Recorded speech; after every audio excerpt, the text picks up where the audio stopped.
बरोबर 21 फूट अंतर राहिलेलं असताना मी ज्या गवतामध्ये काहीतरी गडप झालेलं बघितलं, त्या गवतातून एक तरणी बांड वाघीण उठली आणि ती रस्त्यावर आली आणि मला क्रॉस करून पलीकडे गेली. त्या जंगलामध्ये मी एकटा होतो, यापेक्षा वाघीण एकटी होती हे पण महत्वाचं होतं. विद्यार्थी मित्रांनो नमस्कार. आज आपण पाहणार आहोत 1.6 Into the Wild by Kiran Purandare. Friends, this lesson is divided into two parts. Part 1, Lost in the Jungle, and Part 2, Tracking the Panther in Nagarhole. So first, let's begin with the Part 1, Lost in the Jungle by Kiran Purandare. विद्यार्थी मित्रांनो, हा lesson तुमच्या व्यवस्थित लक्षात यावा म्हणून या लेसनचे मी 2 part केलेले आहेत. So let's begin with the lesson Into the Wild Part 1, Lost in the Jungle by Kiran Purandare. Hello friends, welcome to our YouTube channel. This is Dr. Ganesh Mudegaonkar. Subscribe my channel, share this video with your friends and don't forget to press the bell icon for more notifications. Let's begin with today's video. Kiran Purandare.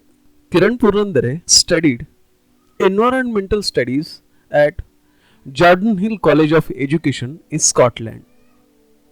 He is a recipient of Sahitya Puraskar, Pune's Bhai Madhav Bagal Award and Best Literature Award given by Cultural Department of Maharashtra State for his Sakha Nagzira. He spent 400 days inside Nagzira and nearby forest areas and wrote this award-winning book. This script has been taken from the same. He is a wildlife expert, a bird watcher, a writer, and honorary wildlife warden in Maharashtra. He is also the founder of Nisarga Ved organization, which works for nature conservation and community work around Nagzira, Navegaon, a tiger reserve in Bhandara and Gondia district. He also founded Kika's Bird Club in order to spread bird framing, which is very popular among school-going children of Maharashtra. किरण पुरंदरे यांचा आपण जेव्हा परिचय करून घेतो तेव्हा त्यांनी Jordan hill Scotland या ठिकाणी त्यांचं शिक्षण पूर्ण केलं. त्यानंतर त्यांना साहित्य पुरस्कार, भाई माधव बागल पुरस्कार आणि महाराष्ट्र शासनाचा उत्कृष्ट साहित्य पुरस्कार जो आहे तो सखा नागझिरासाठी मिळालेला. मित्र हो, किरण पुरंदरे यांनी 400 दिवस नागझिरा जंगलामध्ये एकत्रितरित्या या सर्व वनसमूहांच्या सोबत जे आहे ते घालवलेले होते आणि या 400 दिवसांचा जो त्यांचा अनुभव होता तो त्यांनी या सखा नागझिरा या पुस्तकामध्ये लिहिलेला आहे. यासोबतच त्यांचं आणखीन एक महत्त्वाचं काम म्हणजे निसर्गवेद ऑर्गनायझेशन ही त्यांनी सुरू केलेली आहे, जे नागझिरा, नवेगाव आणि भंडारा आणि गोंदिया डिस्ट्रिक्टमध्ये सुद्धा खूप छान पद्धतीने कार्यरत आहे. यासोबत किकाज बर्ड क्लब ही पण गोष्ट त्यांनी खूप छान पद्धतीने विद्यार्थ्यांसाठी सुरू केलेली आहे आणि सगळ्यात महत्त्वाची गोष्ट म्हणजे ते बर्ड वॉचर म्हणून निसर्गाचे खूप चांगले रक्षक म्हणून कार्यरत आहेत. चला तर जाणून घेऊयात किरण पुरंदरे यांच्याबद्दल. Part 1. As the name suggests, the excerpt is an amazing experience of the writer where Kiran Purandare, the solitary travel, is completely lost in the jungles of Umbarzara. He narrates how he lost his way at the fall of the dusk and terrifying turmoil he underwent thereafter. Shouting for help would literally mean crying in the wilderness. He also gives a detailed description of how he found his way towards the Pitezari. विद्यार्थी मित्रांनो, जसे की हे टायटलच suggest करतं, lost in the jungle, अगदी तोच अनुभव या ठिकाणी किरण पुरंदरे यांनी अत्यंत सविस्तर आणि विस्तृतरित्या आपल्या समोर ठेवलेलं आहे की खरं तर ज्यावेळेस तुम्ही मदत मागत असता त्या क्षणी तुम्हाला रडू पण येत असतं आणि खूप मोठ्यानं ओरडावं देखील असं वाटत असतं, परंतु तुम्ही जंगलामध्ये हरवलेले असता, त्यामुळे तुम्हाला कुठलीही गोष्ट जी आहे ती अत्यंत मोठ्याने बोलता येत नसते. मग शेवटी तो रस्ता त्यांना कसा सापडतो आणि पिटेझरीपर्यंत ते कसे पोहोचतात, हा संपूर्ण रोमांचकारी अनुभव आपण या लेसनमध्ये पाहणार आहोत. Into the wild, lost in the jungle by Kiran Purandare.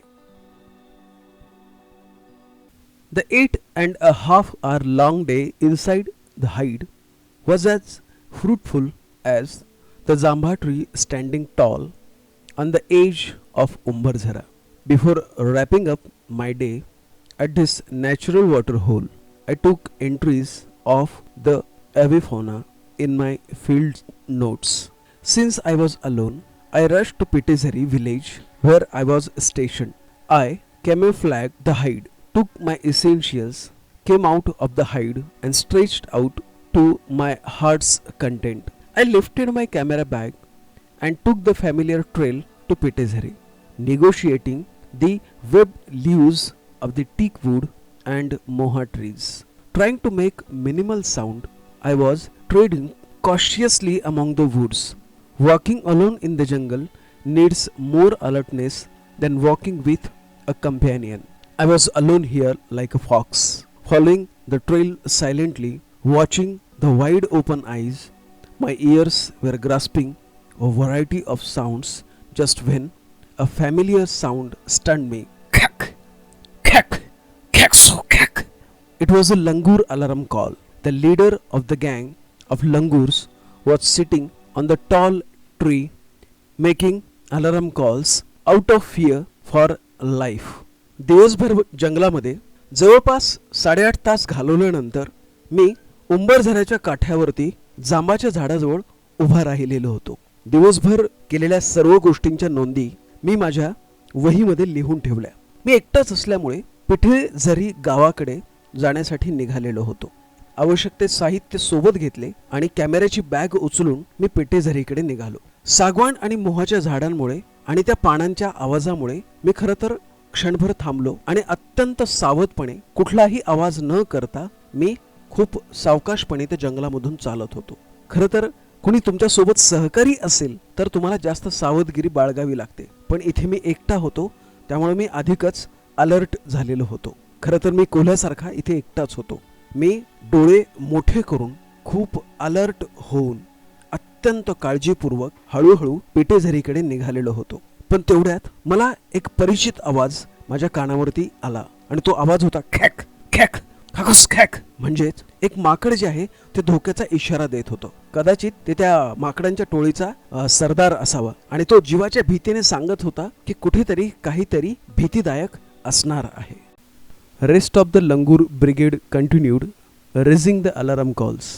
The network of alarm calls was expanding its range as the petrified langurs spread to the trees near and far and secured their places on treetops. All this upheaval was created by only one animal's presence, a leopard. Many animals make alarm calls when they see a predator, tiger or leopard nearby. The langur is most reliable when it comes to finding clues about the presence of the apex predators in the jungle.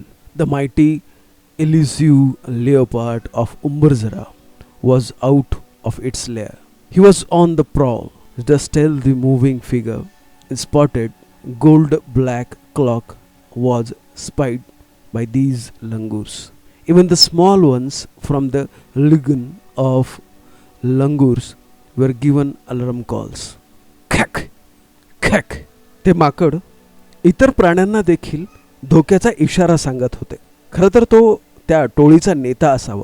उंच झाडावरती बसून त्यांनी बरोबर इतरांना देखील त्या धोक्याच्या इशाऱ्यामध्ये सामील करून घेतलेले होते. खरं तर त्यांनी आपली सुरक्षित जागा सुद्धा निश्चित केलेली होती, परंतु त्यांच्या त्या चित्कारण्यामुळे सर्व प्राण्यांपर्यंत ही बातमी अगदी व्यवस्थितरित्या पोहोचलेली होती.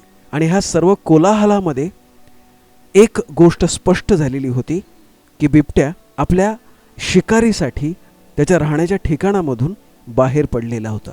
जंगलातील या शिकाऱ्याचा हळूहळू सुगावा सर्वच माकडांना आणि प्राण्यांना लागला होता. या सर्व बाबतीत खरं तर माकडाने दिलेला इशारा हा सर्वात जास्त भरवशाचा ठरतो. उंबरझऱ्याचा हा सहजासहजी न दिसणारा बिबट्या आपल्या गुहेतून आपल्याला बाहेर पडताना दिसलेला होता. कदाचित तो बाहेर फिरण्यासाठीही निघाला असेल, परंतु तो त्या सोनेरी आणि काळ्या बुरख्यांमध्ये लपलेला अत्यंत सावकाशपणे त्याने आपली चाल कायम ठेवलेली होती आणि काही प्राण्यांना त्याने बरोबर हेरलेले होते. त्या माकडांच्या सैन्यामधले, त्या माकडांच्या टोळीमधले छोटे छोटे माकडांची पिल्लं देखील हळूहळू ओरडायला शिकलेली होती. खॅक खॅक. I stayed put, gauged the leader's langur's target, sight and scanned the area visually. Took some steps, stopped again. A fresh scat was lying before me on the trail. The bluish purple flies were hovering over it. I was sure that the leopard was somewhere near. The distant alarm call of four-horned antelope was adding to the chaos. I barely walked around 15 meters and stopped. I had apparently entered in the scantorium of a miracle called leopard. But the big cat was not visible. It is an elusive animal. The surroundings were reminding me that I was all alone time and again.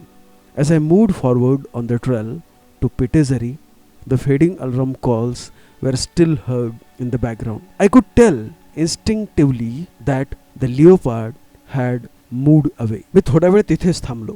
तो माकडांचा प्रमुख ज्या पद्धतीने ओरडत होता त्यातूनच मी अंदाज घेतला आणि आजूबाजूच्या परिसराकडे व्यवस्थित लक्ष दिले. काही पावले मी थोडंसं पुढे गेलो, नंतर थांबलो. वाटेमध्ये त्या प्राण्याची विष्ठा पडलेली होती. निळ्या आणि जांभळ्या रंगाच्या माश्या सुद्धा त्या ठिकाणी घोंघावताना मला दिसत होत्या. मला जवळपास ही खात्रीच पटली की बिबट्या इथेच कुठेतरी जवळ आहे. त्यातच काळविटाचा इशारा आणि त्यांचा आवाज हा त्याच्यामध्ये आणखीनच भर टाकताना दिसत होता. मी जवळपास 15 मीटर चाललो आणि त्यानंतर थबकलो. कारण मी थेट बिबट्याच्या क्षेत्रामध्येच प्रवेश केलेला होता. परंतु ते वाईल्ड कॅट किंवा ज्याला आपण मोठं मांजर असं म्हणतो ते मात्र कुठेही दिसत नव्हतं. अत्यंत शिथापीने सराईतपणे निघून जाणारा, निष्ठून जाणारा बिबट्या हा प्राणी आहे.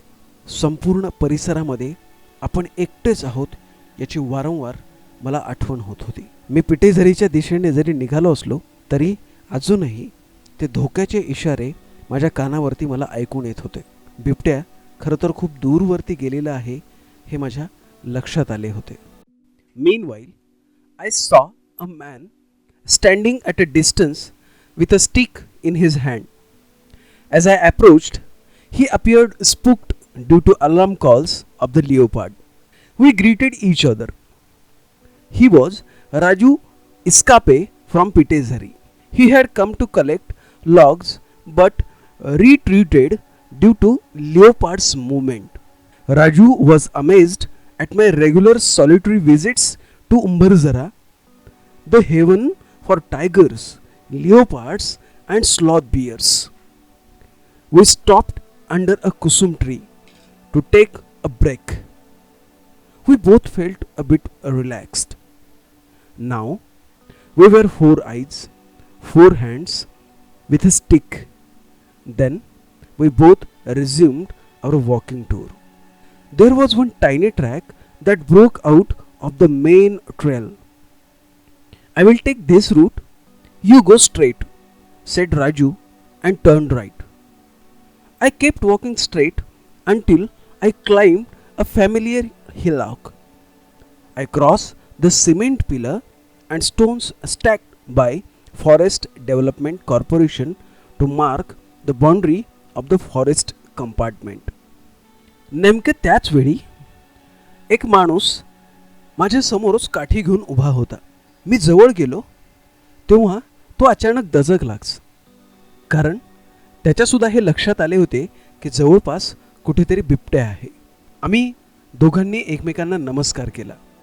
तो राजू इस्कापे होता, पिटेझरीचा. तो खरं तर लाकडे गोळ्या करण्यासाठी आला होता, पण बिबट्याच्या उपस्थितीमुळे तो परत निघाला होता. खरं तर त्याला माझे खूप कौतुक होते, कारण उंबरझरा हा वाघांसाठी, बिबट्यांसाठी, अस्वलांसाठी स्वर्गच होता आणि त्या ठिकाणी मी सारखी भेट देत होतो. आम्ही दोघेही कुसुम झाडाखाली थांबलो आणि त्यानंतर खरं तर आम्ही थोडा वेळ निवांत झालो, कारण आमच्याकडे आमच्या दोघांचे मिळून 4 डोळे, 4 हात आणि सगळ्यात महत्त्वाची गोष्ट म्हणजे एक काठी होती. त्यानंतर आम्ही दोघांनी तिथून निघायचं ठरवलं. मुख्य रस्त्याला जाणारी जी एक वाट होती त्याला एक पायवाट जोडलेली होती. राजू मला म्हणाला, मी या वाटेने जाईन, तुम्ही मात्र सरळ जा. आणि त्यानंतर तो उजवीकडे वळला. मी ओळखीच्या टेकडीवरती चढलो आणि त्यानंतर सरळ चालत राहिलो. खरं तर तिथून पुढे गेल्यानंतर फॉरेस्ट डेव्हलपमेंट कॉर्पोरेशन अर्थात वन विभागाच्या काही बाँड्रीच्या खुणा आणि कंपार्टमेंट त्या ठिकाणी मला दिसत होत्या. टूक another trail after climbing down, walked across a beautiful Mahua tree loaded with reddish brown leaves. The ground under the tree was cleaned very well. The thought instantly flashed in my mind, I had lost my way. Next moment, I found another dusky trail. Hastily, I took that trail which took me from a narrow gorge to an open field. The area was surrounded by hillocks of dry deciduous tropical forest. I turned back to spot the sun. Now the geographical west was set. The dusky trail had vanished. Good heavens! I was lost. Completely lost in the jungle. That too at a very dreadful time. The sun was melting down like a fleeting runner, soaked in my own sweat. I felt like shouting to my heart's content, but there was no other soul to listen to my sound in this wilderness. I had 2 bags with me. The Shabnam bag having the camera and the other was a small colorful handmade bag used in villages to carry tiffin. The tiffin still had some stuff, but I didn't feel like having it. The blossoming boxwood trees, the boop, boop sound to cowcle bird, the song of the robin bird, all appeared alien to me. खाली उतरल्यानंतर मी बरोबर एका पायवाटेने चालत राहिलो. पुढे गेल्यानंतर एक मोहाचं झाड खूप सुंदर लाल आणि तपकिरी रंगाने बहरलेलं होतं. झाडाखालची जमीन ही अगदी व्यवस्थितरित्या कोणीतरी साफ केलेली दिसत होती. आणि त्या क्षणी माझ्या मनात पटकन विचार चमकून गेला, अरे बापरे, आपण रस्ता चुकलेलो आहोत. आणि त्यानंतर मी थोडासा पुढे गेलो, परंतु पुढे मला मार्ग काही स्पष्ट दिसत नव्हता. घाईघाईने मी परत ज्या रस्त्यानं आलो होतो त्याचीच परत वाट धरली आणि मी एका मोकळ्या मैदानामध्ये येऊन थांबलो. तो भाग खरं तर जंगलांच्या विविध टेकड्यांनी एकत्रित वेढलेला होता. मी जसा मागे वळलो तसा हळूहळू सूर्य मावळतीला जात होता आणि ती वेळ खरं तर खूप घाबरवून टाकणारी होती. काही वेळानंतर ती पायवाट पण नाहीशी झालेली दिसत होती आणि भौगोलिकदृष्ट्या सूर्यसुद्धा पश्चिमेला मावळत होता. मी पूर्णपणे वाट चुकलो होतो. ओ माय गॉड, मी जंगलामध्ये पूर्णपणे अक्षरशः हरवलेलो होतो आणि तेही सूर्य मावळत असताना. खरं तर त्यानंतर एखादा धावपटू ज्या पद्धतीने धावत असतो आणि त्या शर्यतीमध्ये जिंकण्याचा प्रयत्न करत असतो, सूर्य देखील तेवढ्याच घाईमध्ये होता. मी माझ्या स्वतःच्याच घामामध्ये अगदी पूर्णपणे भिजून गेलेलो होतो. मला खरं तर खूप ओरडावेसे वाटत होते, पण ते ऐकण्यासाठी तिथे कुणीही व्यक्ती उपस्थित नव्हती. माझ्याकडे 2 पिशव्या होत्या. माझी कॅमेरा असलेली ती शबनम बॅग आणि जेवणाचा डबा असणारी, खरं तर या लोकांनी तयार केली रंगीबेरंगी पिशवी. डब्यामध्ये खरं तर थोडं खाण्याच्या गोष्टी शिल्लक होत्या, पण त्यावेळी मला अजिबात खाण्याची कुठलीही इच्छा नव्हती. तिथे ती बॉक्सवूडची झाडे, भारद्वाज पक्षाचा भूप भूप असा आवाज, रॉबिन पक्षाचे गाणे, ह्या सर्व गोष्टी मला हळूहळू खरं तर खूप दूर घेऊन जात होत्या, ॲलिनिएट करत होत्या, वेगळ्या जाणवत होत्या. It was more than an hour, and I was still there searching for a suitable tree to climb and get secured. Turn back to the trail you left, my mind was telling me. But there were no signs of the trail. I had no other way to climb the hillock before me. There were more hillocks and some more around the one I was standing. Near my feet were the dried up droppings of sloth bear. The sloth bear of Umbarzara must be out in open sniffing for food. I cautioned myself, thinking of averting all sorts of eventuality. I made a move. I ran down to the hillock that I had climbed up at a frantic speed. The west was to my right hand side now. The evening breeze flew through my wet curled hair. My stomach was aching. I kept walking in hope. Around 50 steps I found a bright red soil trail. I found my silver lining on this trail. There were marks of bicycle wheels on this trail. That was a big consolation for me. There must be a village nearby, I reassured myself. More questions resurfaced. How far is the village? And where? In which direction? I climbed one more hillock and tried to locate signs of human civilization. My legs were trembling. As I reached the top of the hill, I jumped with joy. I heard the sounds of people talking in loudspeaker. In a jiffy, I ran down the hill towards the sound with full vigor. जवळपास 1 तासापेक्षा जास्त वेळ निघून गेलेला होता. मला काहीच सुचत नव्हते आणि खरं तर मी कुठेतरी सुरक्षित आपल्याला लपता येईल का, एखाद्या झाडावरती चढून बसता येईल का याचा विचार करत होतो. माझे मन मला सांगत होते की तू ज्या वाटेने आलेला आहेस त्याच वाटेवरती तू परत फिर. तुला कुठेतरी तर काहीतरी तर खुणा नक्की दिसतील, पण असं काहीच दिसत नव्हतं.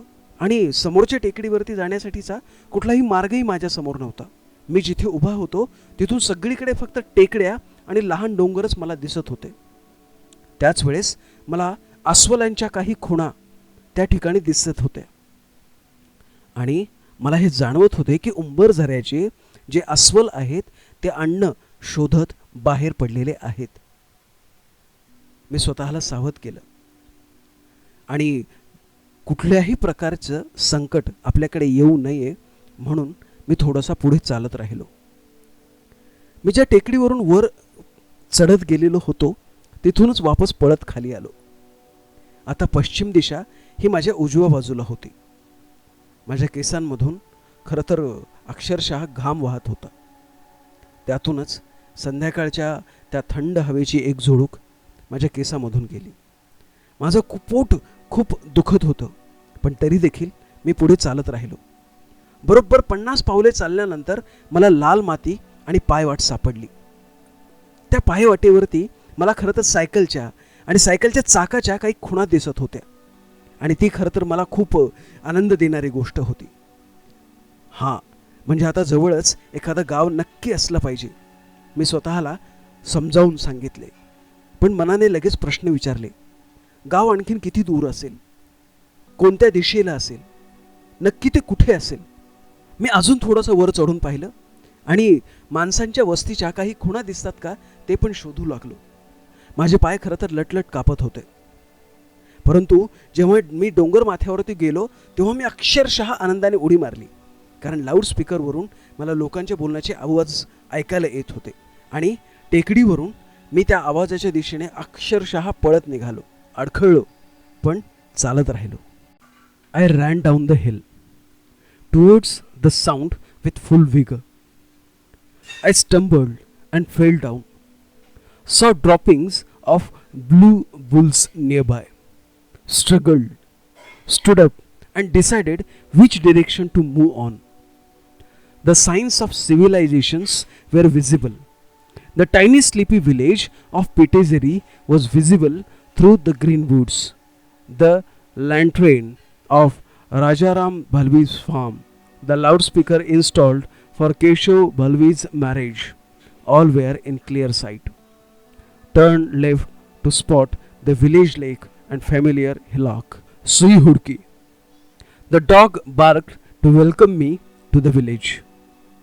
The first thing I did was to take a bath. The shaking of limbs had lessened a bit. The stomach ache started again. Ate to the full and then slumped onto the cot. Lying awake, looking at the star-studded sky, I spoke to myself. There still exists a jungle where we can get lost. Isn't this our good luck? मी अक्षरशः पळतच खूप उत्साहाने टेकडीवरून त्या वस्तीकडे पळत निघालो. बऱ्याच वेळा अडखडलो, खाली पडलो. त्याच वेळेस मला नीलगाय आणि तिची विष्ठा त्या ठिकाणी पडलेली दिसली. मी पळतच निघालो होतो. मनुष्य वस्तीच्या खुणा ह्या मला खूप जवळपास दिसत होत्या. त्या जंगलामधून पिटीझरीचे जे लहानसे खेडे खूप छान दिसत होते. राजाराम भालवीच्या शेतात तो लावलेला कंदील, केशव भालवीच्या लग्नासाठी लावलेला लाऊडस्पीकर, ह्या सर्व गोष्टी मला खुणावत होत्या. गावातला तलाव आणि सुई हुडकी ही ओळखीची टेकडी मला त्या क्षणी जाणवली. त्याच वेळेस माझे स्वागत कुत्र्याच्या भुंकण्याने झाले. घरी पोहोचल्यानंतर सर्वप्रथम मी आंघोळ केली. पायांची थरथर त्यानंतर थोडीफार कमी झाली, पण पोट मात्र दुखत होते. त्यानंतर मी अगदी पोटभर जेवलो आणि कॉटवरती लगेच झोपी गेलो. आपण अजूनही जंगलामध्ये हरू शकतो असे जंगल आजही अस्तित्वात आहे. ही खरं तर आपल्यासाठी खूप समाधानाची आणि भविष्याची खूप चांगली नांदी आहे असं मला वाटतं, नाही का? आपण खरंच खूप नशीबवान आहोत की असं जंगल आजही अस्तित्वात आहे. सखा नागझिरा, किरण पुरंदरे. तर म्हणून मी असा शेवट करू इच्छितो या छोट्याशा निवेदनाचा, की चालत चालत बघायचं नाही, बघत बघत चालायचं. चालत चालत बघायचं नाही, बघत बघत चालायचं. फांदीवरच्या पक्षासाठी अवघं झाडच राखायचं.